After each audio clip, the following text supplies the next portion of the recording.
मी पक्षाचा एक सामान्य कार्यकर्ता आहे आणि लाखो चाहते जे अजितदादा जे आहेत, त्या चाहत्यांमधला एक आहे.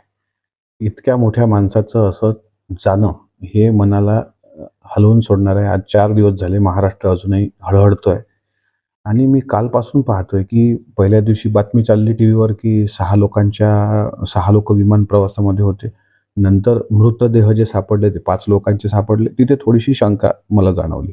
आता झालं असं, की 2-3 दिवस तुम्ही तुम्ही दाखवलं, की मी त्या सदम्यामध्ये अजूनही आहे. दादा गेल्याचा धक्का हा मी अजूनही त्या धक्क्यातून बाहेर पडलो नाही. काल मी राजभवनला शपथविधी सोहळ्यासाठी गेलो होतो. तर पूर्वी मी देवगिरीला पण जाऊन आलो त्याच्यानंतर. तिथं जे काही लोकं होती, त्यांच्यातल्या चर्चा मी ऐकल्या, की साधारणपणे माळरानावर जर कागदं पडलेली आहेत बारामतीच्या, तर कागद जळलेल्या अवस्थेत का नाही? 6 लोकं आले, तर 5 लोकांच्या डेड बॉड्या कशा सापडल्या? आज मी सोलवट साहेबांकडून माहिती घेतली. त्याच्यामध्ये 2 कॅप्टन, 1 कॅप्टन, 1 को-कॅप्टन आणि 3 पॅसेंजर.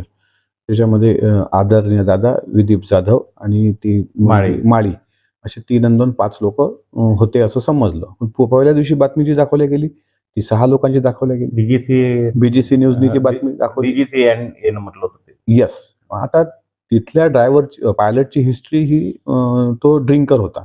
त्याच्यानंतर 2 ते म्हणतात, की आम्ही पायलटमध्ये दोघं जण काही ट्रॅफिकमध्ये अडले. नंतर काही लोकं मग ते 2 पायलट बदलले गेले. दुसरं असं महत्त्वाचं आहे, की ज्यावेळेस राऊरकेलामध्ये विमान अपघात झाला ओडिसाच्या, त्यावेळेस विमान वेळी विमानाचा स्फोट झालेला नाही. ते विमान असं लँड होताना दिसतंय, पण ते पडलेलं दिसतंय. ओडिसा के राउरकेला में विमान हादसा, 9 सीटर विमान क्रॅश. आता 9 सीटर विमान क्रॅश झाल्यावर तिथं कुठं स्फोटाचे धूर दिसत नाहीत. पण जिथं अजितदादाच्या विमानाने सीसीटीव्ही घेताना म्हणजे ते पलटी घेताना दिसतंय. ते पडल्यानंतर काही वेळानंतर मग त्याचे 5 ते 6 वेळ त्याचा स्फोट होणं आणि त्याच्यानंतर अजितदादाची तिथं बॉडी न सापडणं. आता घड्याळ पहिल्या दिवशी काय दाखवलं गेलं मीडियामध्ये, की त्या घड्याळावरून ओळख पटली. घड्याळच कुठं गायब आहे? ती घड्याळ कुठे आहे मला सांगा बरं, कुठे आहे ती घड्याळ? त्याच्यामुळे ह्या सगळ्या शंका, कुशंका याला थोडंसं मला असं वाटतं ह्या महाराष्ट्राच्या मनातल्या आहेत. हे विचारणं काही गैर नाहीये. याचं कुठलं मी राजकारण करत नाहीये. माझ्या मनातल्या ज्या शंका आहेत, त्या शंका मी मांडल्या आणि त्यामध्ये पायलट का बदलल्या गेले, ही माझी पहिली शंका. मूळ पायलट जे होते त्यांना उशीर यायला का झाला, ही दुसरी शंका. पहिल्या दिवशीचा दादांचा दौरा हा दुपारी 2 नंतर होता. त्यानंतर त्यांनी पक्षातल्या लोकांना भेटीसाठी वेळ राखीव ठेवला होता. मग 1 सेकंदही शांत न राहणारे दादा रात्री 10 वाजेपर्यंत त्यात कोण दादांना भेटलं. दुसऱ्या दिवशी म्हणजे त्या दिवशी दादा ताफा घेऊन सरळ पुण्याला जाणार होते. पुण्यावरून बारामतीला त्यांच्या ड्रायव्हरनी पण सांगितलेलं आहे, त्या काकांनी.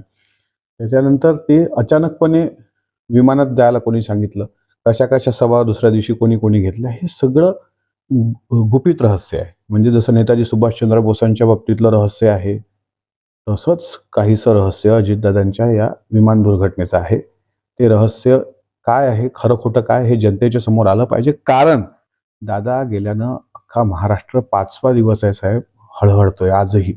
मग पत्रकार क्षेत्र असेल, राजकीय क्षेत्र असेल, कला क्षेत्र असेल, क्रीडा क्षेत्र असेल, आजही महाराष्ट्राचे मुख्यमंत्री देवेंद्र फडणवीस हे त्या धक्क्यातून सावरलेले नाहीत. त्यांनी त्यांच्या जिल्हा परिषदेच्या प्रचाराचे सर्व दौरे रद्द केलेले आहेत. स्वतः एकनाथराव शिंदे साहेब मोठा भाऊ गेला म्हणून गैरवरत आहेत. अशी लोकं आज शॉकमध्ये आहेत. त्याच्यामुळे माझी भावना म्हणून मी मांडली आणि त्यात आता वेगळे ट्विस्ट येतात. विमान नादुरुस्त होतं, जुनं होतं. एवढा मोठा माणूस काय आज दादा प्रवास नाहीत करत ना. पण संजय राऊतांनी पहिल्यांदा पत्रकार परिषद घेतली त्यावेळेस मलाच वाटतं की ते मूर्खपणा करतात. पण हळूहळू 4-5 दिवसानंतर बऱ्याच काही गोष्टी थोड्याशा शंकेची पाल चुकते. म्हणून मी ती भीती व्यक्त केली. त्याची मला वाटते चौकशी पण मुख्यमंत्र्यांनी तिकडे सीआयडी लागली आहे, तिकडे CID केंद्रीय विमान मंत्रालय करतं. हां, तर ते दोन्ही चौकशी आणि ती स्पष्ट काय होईल ते होईल. पण तत्पूर्वी मी स्वतः माझा प्रयत्न असा आहे, की आता अधिवेशन चालू आहे केंद्र सरकारचं. त्यात माननीय केंद्रीय गृहमंत्री अमित शहाजी, प्रधानमंत्री मोदीजी यांची भेट मला घेता येते. कारण मी महाराष्ट्र विधिमंडळाचा सदस्य आहे, तसा माझा प्रयत्न आहे. आणि आता आमचं जे बजेटचं अधिवेशन आहे, अर्थसंकल्प आहे, त्यात माननीय मुख्यमंत्र्यांची पण मी भेट घेणार आहे. आणि अजितदादांच्या विमानाचं नेमकं काय झालं? त्यातलं कोण किती लोकं होती? कशी दादाचं क्रॅश झालं विमान? कागदपत्र अत्यंत उत्तम स्थितीत का सापडतात? हे सगळं जे काही आहे, म्हणजे त्यांनी त्या कॉल दिला नाही म्हणतात, तो कोणता कॉल? मेडे कॉल.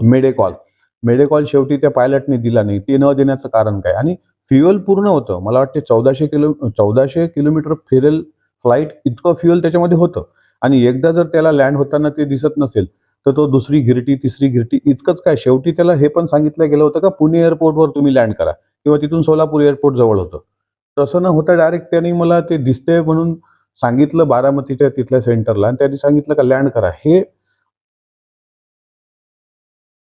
अनुत्तरित करणारे प्रश्न आहेत.